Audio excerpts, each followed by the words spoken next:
After the recent controversy over a woman IPS officer's alleged assault and molestation by an Assam Rifles personnel posted at TOMTV checkpost, Paramilitary Forces Director General Lieutenant General Sukhdeep Sangwan is set to meet the Union Home Minister on the matter, according to sources. Sangwan will meet Amit Shah before 30th of this month to back Rifleman PK Pandey, as he claimed that the Indian Police Service officer's accusation is baseless and malicious.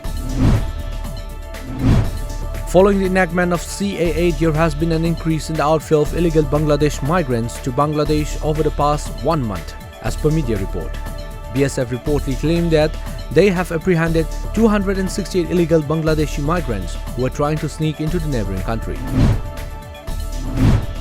The bail plea of Indrani Mukerjea, accused in the Sina Bora murder case, was once again rejected by the Central Bureau of Investigation yesterday. As per reports, there was for the 5th time that Mukerjea had filed the bail plea.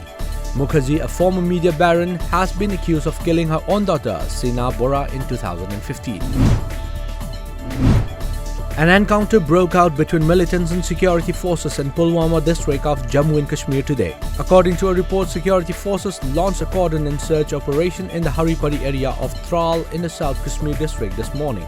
And as the forces were conducting searches in the area, the militants fired upon them, triggering an encounter. Further details are awaited. 41 people have now died from a coronavirus that has infected more than 1,300 people globally, as health authorities around the world scramble to prevent the global pandemic. As per sources, the total number of confirmed cases in China now stands at 1,287.